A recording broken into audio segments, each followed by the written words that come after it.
Nothing says fall like homemade chili.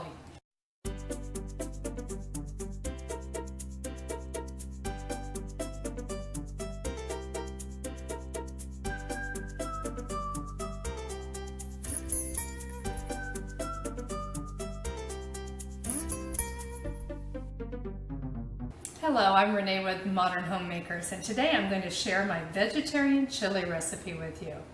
We're going to use some ground soy crumbles. I do use this brand because it does not have eggs or any animal products, but you could use any brand. You could even use ground beef if you want to, or ground turkey if you want to use meat.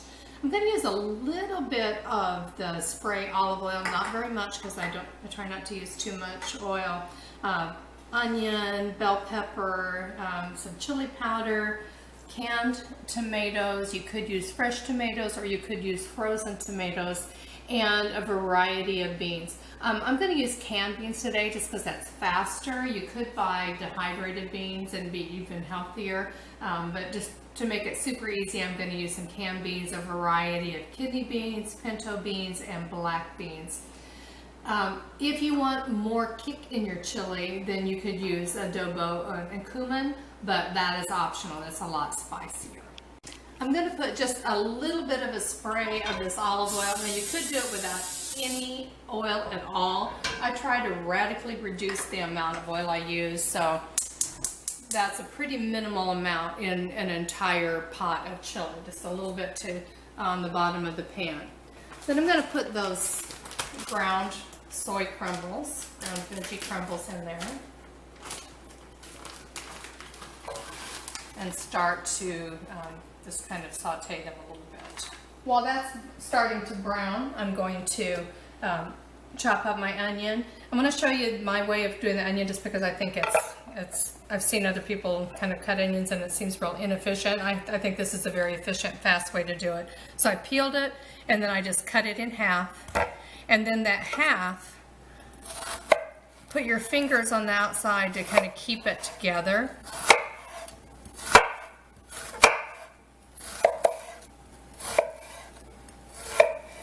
Then turn it this way, and then just do a chop that way. And it makes it a nice, very small, finely chopped section. So.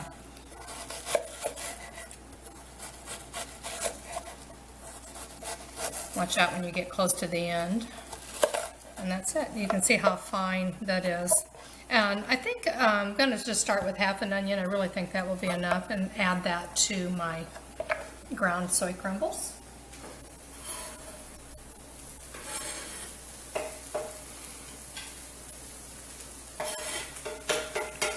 And the pepper, I like to do the pepper, this also I feel is an efficient way.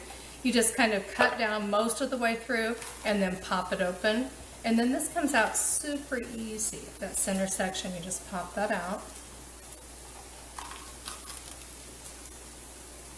So it's not a lot of mess involved. And then I'm just going to rinse the insides of these real quick. So depending on how big a pot of soup you're making, or pot of chili you're making, you could do a whole onion and a whole pepper, or just half. I'm just going to cut down. So if you were making like fajita strips, then you would be done at that point. And then the same as with the onion, just turn it the other way.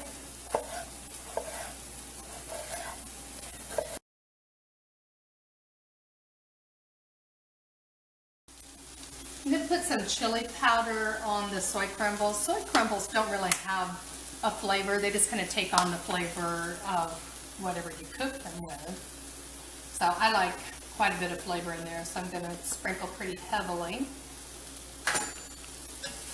And then just get this. I like using the iron skillet.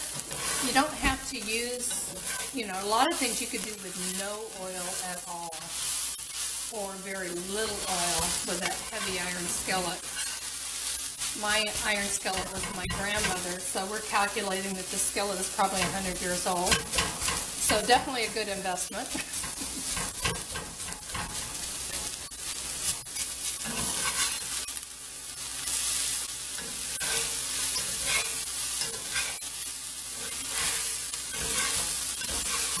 And once again, if you want to add more oil, you know, it does taste better. There's no doubt about it. Keeps it from sticking. I've just been on an effort to reduce oil because of health benefits. And then I'm going to put a little bit more on there. Now, another thing you could do to keep that from sticking if you are not using oil is you could just put a little tiny bit of water in there, and that would also keep it from sticking. Just a touch, just to keep it from sticking.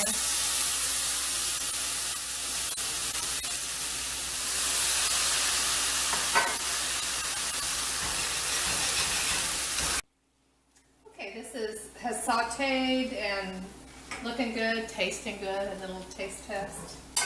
We're just going to bring this into our crock pot. If you are in a hurry and you want your chili faster, then you could do it directly into just a big pot on the stove. Crock pot's going to take a little bit longer. But that's the great thing about that. You could do that in the morning. Go off for your day. I'm going to scrape that off. It's kind of sticking in there.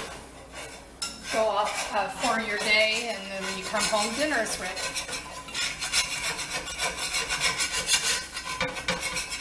It's not burnt, still tastes great. It just, you know, sticking a little because we didn't use oil.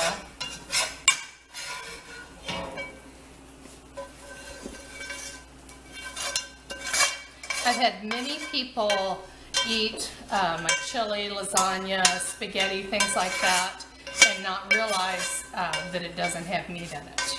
They'll see me eating it and they're like, why are you eating that? You know, it has meat in it. Okay, then we're going to put in the different kinds of beans. We've got our, this is like a tribe bean mixture, some black beans, kidney beans, and then a couple cans of water, a couple cans of tomatoes, diced tomatoes.